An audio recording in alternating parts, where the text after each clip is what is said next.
I should have known something was wrong when she wouldn't let me pick her up at her house. But when you're falling in love with someone, you overlook things. You make excuses.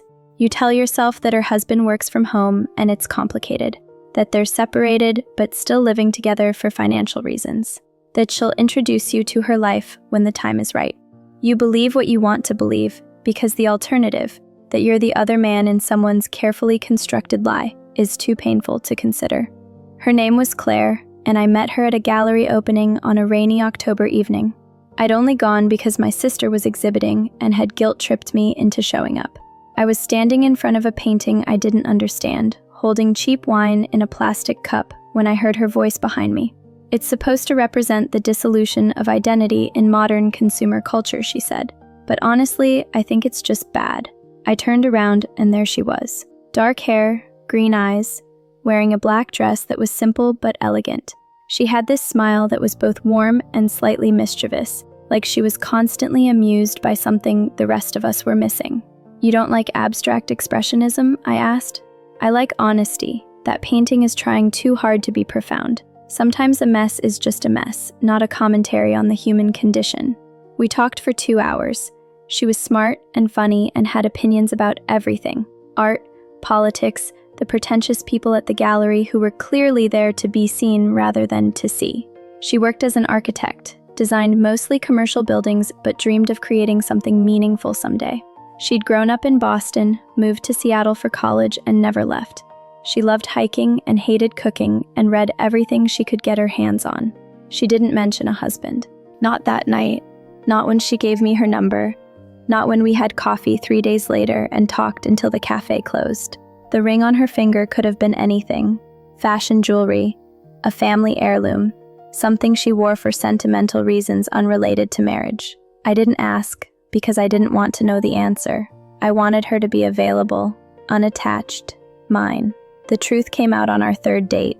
We were having dinner at a small Italian restaurant when she said, almost casually, "I should probably tell you that I'm technically still married." Technically. That word was doing a lot of heavy lifting. "Technically?" I repeated, my stomach sinking. "I'm separated. Have been for 6 months. We're just waiting for the paperwork to finalize.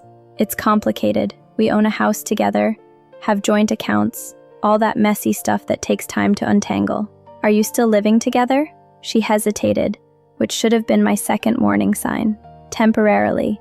Just until the divorce is finalized.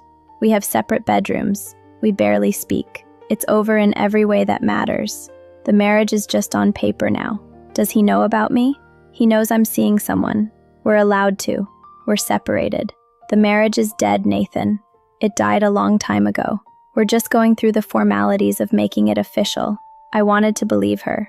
God, I wanted to believe her so badly, because I was already falling for her, already imagining a future together, already in too deep to walk away over something as inconvenient as a not-quite ex-husband. "What happened?" I asked. "Why did the marriage end?" "We grew apart. The usual story. We got married young. I was 24, he was 26. We thought we wanted the same things. Turned out we didn't. He wanted kids and domesticity and routine. I wanted adventure and growth and space to figure out who I was. We tried to make it work for 8 years, but eventually you have to admit when something isn't working anymore." That must have been hard. It was. It still is. But it's the right decision. I can't spend my life pretending to be someone I'm not just because we made a promise when we were too young to understand what it meant. The way she said it made sense. It sounded reasonable and mature, and like the kind of thing that happens to people all the time. Marriages end. People outgrow each other. It's sad, but necessary. I told myself that I wasn't doing anything wrong by being with her. She was separated. The relationship was over. I was just the next chapter in her story, not the reason the previous chapter ended. We kept seeing each other. Twice a week at first, then 3 times, then 4. We went to museums and concerts and long dinners where we talked about everything and nothing. She was brilliant and funny and made me feel like I was the most interesting person in the world. When she looked at me, really looked at me, I felt seen in a way I never had before. The physical relationship started slowly. A kiss goodnight after our 5th date, her hand in mine during a movie. making out in my car like teenagers before she had to go home to her complicated situation. When we finally slept together, 2 months into whatever we were, it felt significant, meaningful, like we were crossing a threshold into something real. She still wouldn't let me come to her house, wouldn't give me her home address, said it was because her husband was unpredictable and might cause a scene, that she wanted to keep me separate from that part of her life until the divorce was finalized. I accepted this because what choice did I have? Demand to meet the man whose marriage I was apparently not responsible for ending? That seemed cruel and unnecessary. But the secrecy bothered me more as time went on. She'd leave my apartment at odd hours, always checking her phone anxiously before she left. She never stayed the night. She was vague about her schedule, would cancel plans last minute with apologetic texts about complications at home. I never called her in the evenings because she said her husband got upset when she talked on the phone around him. This is temporary, she'd remind me, whenever I expressed frustration. Just a few more months until the paperwork goes through. Then we can be normal. Then I can be fully yours. Fully yours. The promise kept me going through the uncertainty, and the waiting, and the feeling that I was living in the margins of her life, rather than at the center of it. 6 months into our relationship, she invited me to a work event, a charity gala her firm was hosting, black tie, the kind of thing where she needed a date and could finally show me off to her colleagues. I was nervous but excited. This felt like progress, like she was ready to integrate me into her real life, instead of keeping me compartmentalized. I rented a tux, bought a new tie, showed up at the hotel where the gala was being held, searching the crowd for her. When I spotted her across the room, my breath caught. She looked stunning in a deep blue gown, her hair up, diamonds at her throat. But she wasn't alone. She was standing next to a man in a tux, his hand on the small of her back, and they were laughing together about something. I watched as he leaned down and kissed her temple, watched as she touched his arm affectionately, watched as they moved through the crowd together like a couple who'd been married for years, which of course they had been. My phone buzzed, a text from Claire. Running late, be there in 20, sorry. But she was already there, right in front of me, with the husband she claimed to barely speak to, at an event she'd invited me to as her date. I stood frozen, trying to make sense of what I was seeing. Maybe that wasn't her? But no, I'd recognize her anywhere. Maybe that wasn't her husband, but the easy intimacy between them, the way they moved in sync, told a different story. Maybe they had to keep up appearances for her colleagues, but she'd told me her firm knew they were separated, that it wasn't a secret. The man, her husband, caught me staring. He smiled, friendly and curious, and started walking toward me with Claire beside him. My heart was pounding so hard I thought it might explode out of my chest. Hello, he said, extending his hand. I don't think we've met. I'm David. This is my wife, Claire.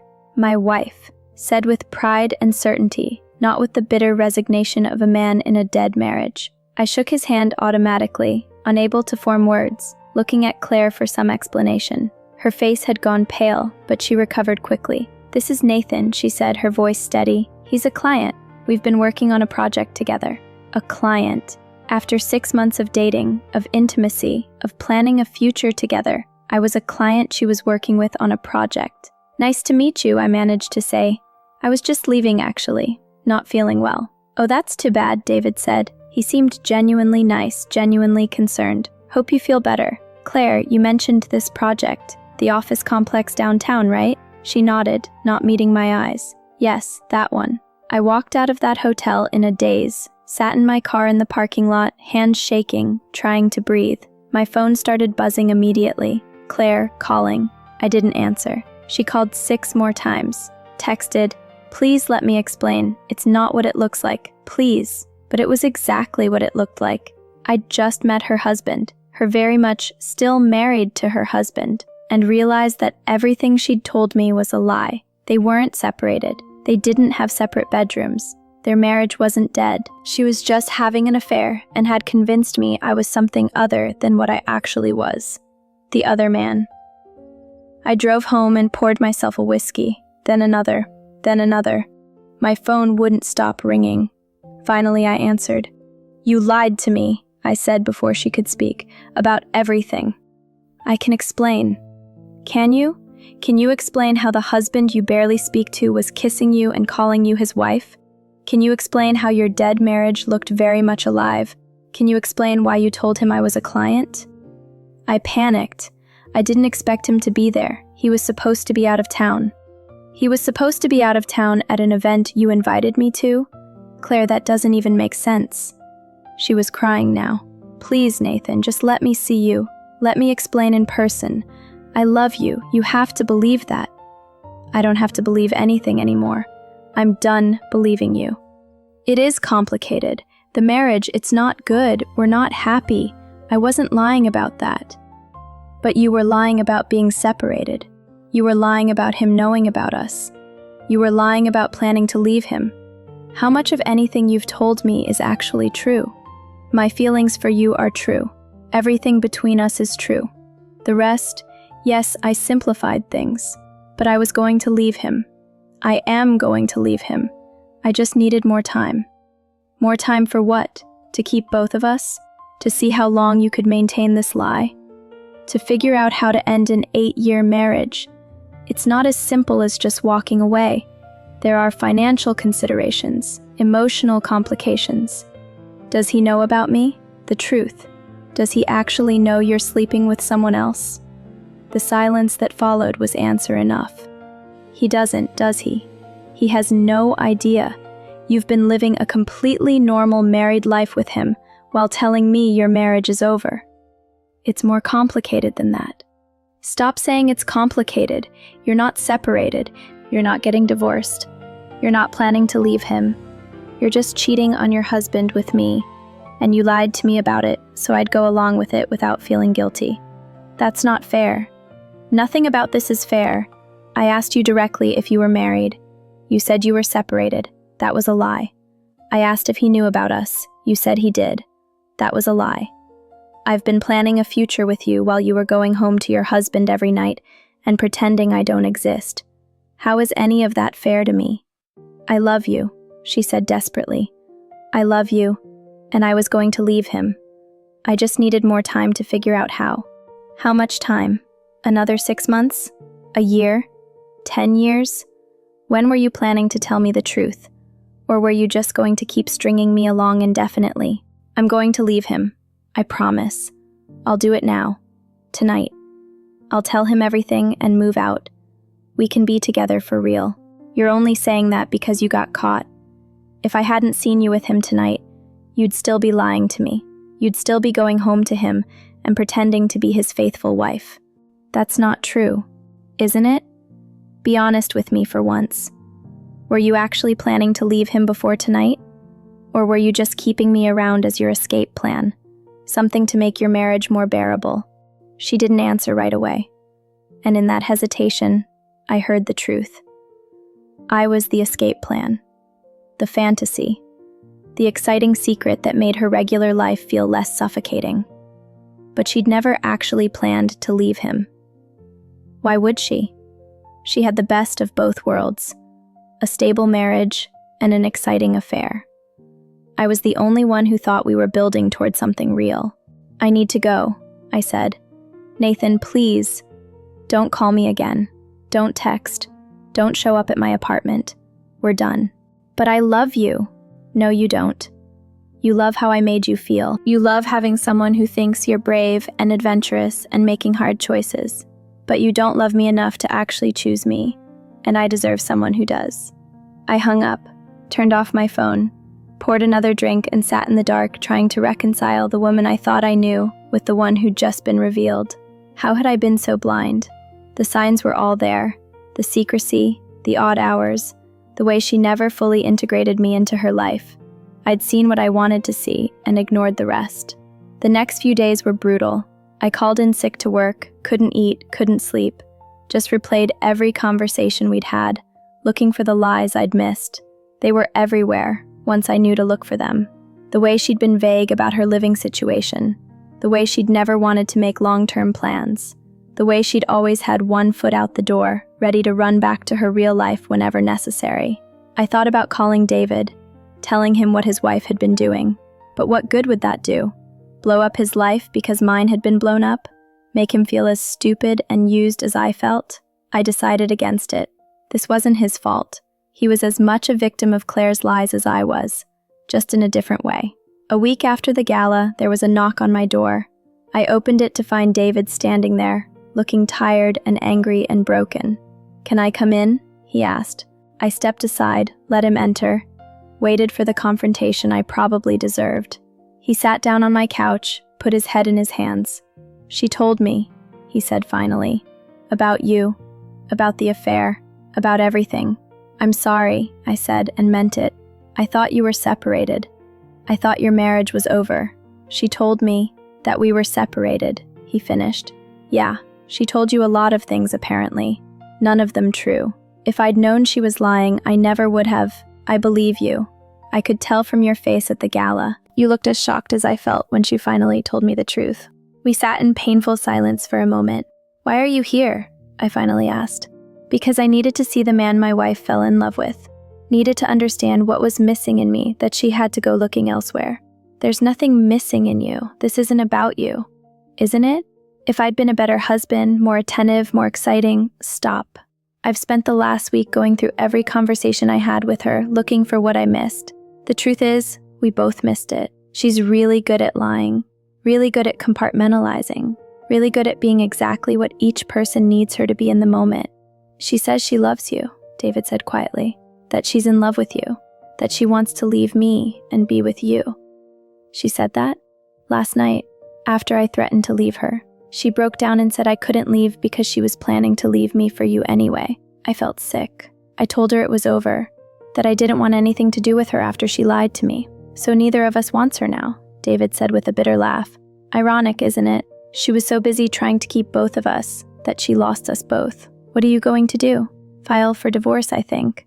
Real divorce, not the fake one she told you about. I can't trust her anymore. Every time she leaves the house, every time her phone buzzes, I'll wonder if she's lying to me again. That's no way to live. I'm sorry I was part of this. If I'd known, you would have walked away. I know.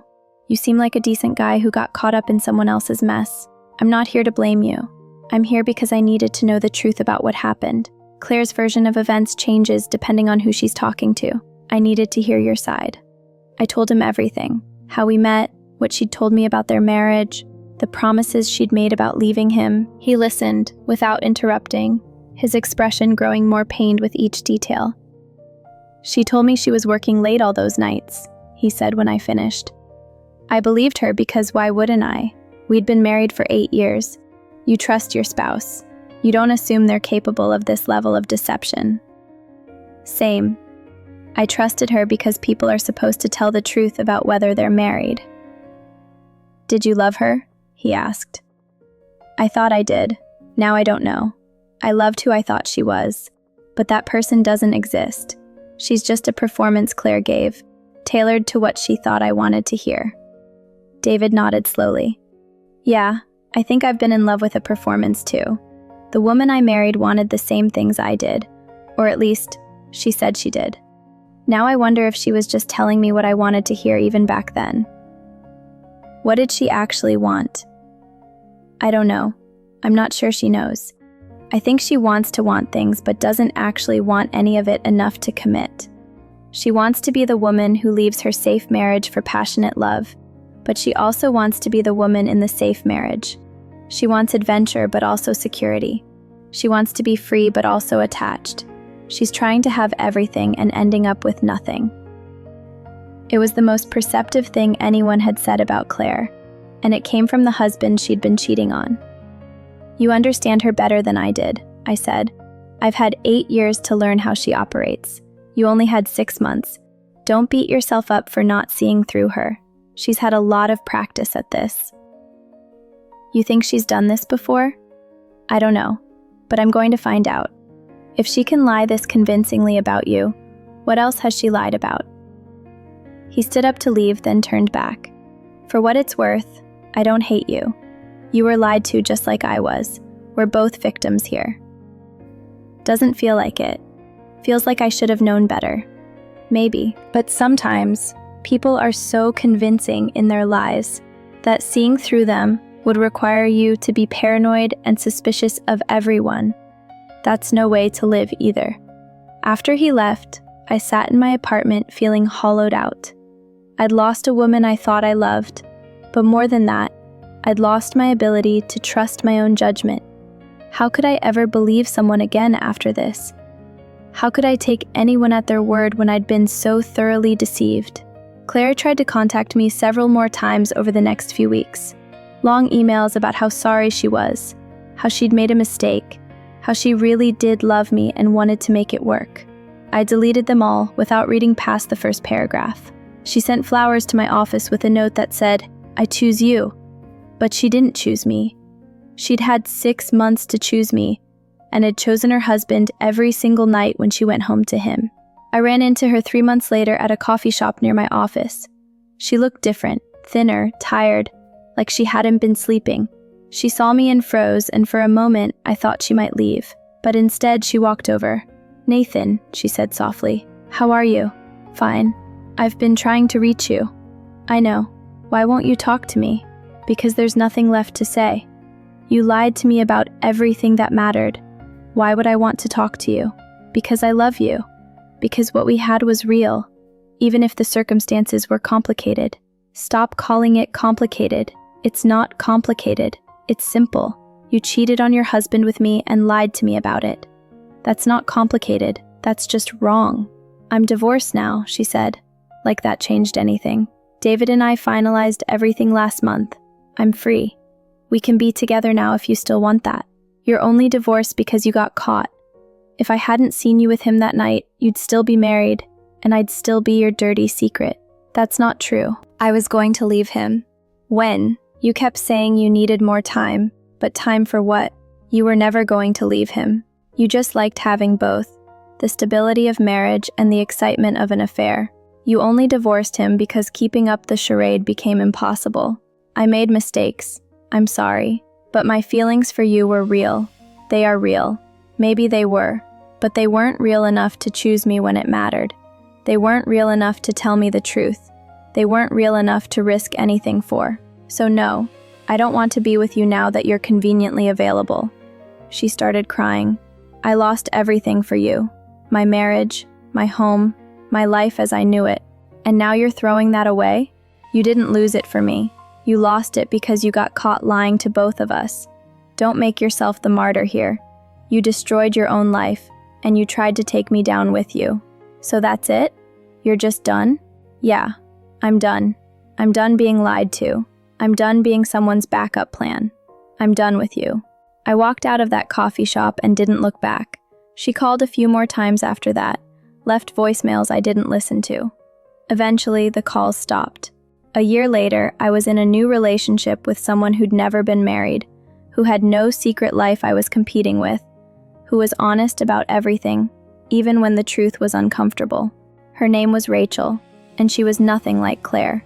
She was straightforward and transparent, and when she said something, I could believe it. We took things slow because I needed time to learn to trust again.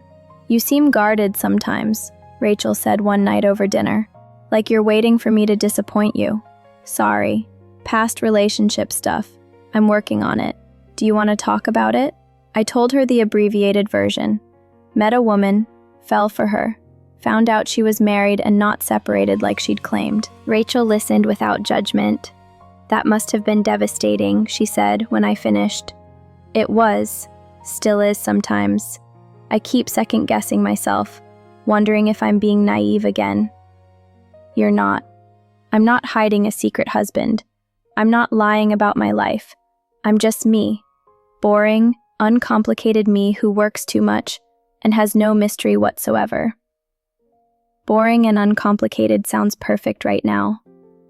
Good, because that's all I'm offering. No drama, no secrets, just honest, straightforward relationship stuff where both people know what they're signing up for. It was exactly what I needed. Someone real. Someone who didn't make me work to figure out what was true and what was performance. Someone who just was who they were without elaborate construction. I still think about Claire sometimes. Wonder if she learned anything from destroying 2 relationships. Wonder if she's capable of being honest with anyone, or if she's found some new person to deceive. Mostly, though, I think about how close I came to wasting years on someone who would never have chosen me. How lucky I am that I found out the truth when I did, instead of years down the line. David reached out once, about 6 months after his divorce finalized. He was dating someone new too, someone from his office who knew his whole story and didn't care. He seemed happy, or at least healing. "Did you ever find out if there were others?" I asked. "Before me?" "1," he said. "Maybe 2. I stopped digging. It didn't matter. She's someone who needs multiple people to feel whole. That's her issue to work through, not mine." "Do you hate her?" "I did for a while. Now I mostly feel sorry for her. She destroyed her own life trying to have everything and ended up with nothing. That's a pretty severe consequence." "Does she try to contact you?" "Sometimes. Usually when she's drunk. I don't respond. That life is over. I'm building something new with someone who actually values honesty." Same. We didn't stay in touch after that. Too many painful memories connected us. But I was glad we'd talked. Glad we'd both found our way out of the wreckage and into something better. 5 years have passed now. I'm engaged to Rachel. We're getting married in the spring, and everything about it feels right in a way nothing with Claire ever did. Rachel knows all my flaws and loves me anyway. She doesn't need me to be someone I'm not. She just needs me to be honest, which turns out to be the easiest thing in the world when you're with the right person. Sometimes I see Claire's name on social media, usually tagged in photos from her architecture firm's events. She looks the same, beautiful, confident, surrounded by people. I wonder if any of them know her real story. I wonder if she's found someone new to deceive, or if she's learned to be alone. Mostly I wonder if she ever thinks about the damage she caused, the lives she disrupted, the trust she destroyed. But then I look at Rachel sleeping beside me, at the life we're building together based on honesty and mutual respect, and I realize it doesn't matter. Claire's story ended for me the night I met her husband. Everything after that was just epilogue, just the painful process of extracting myself from her web of lies. She said it was over.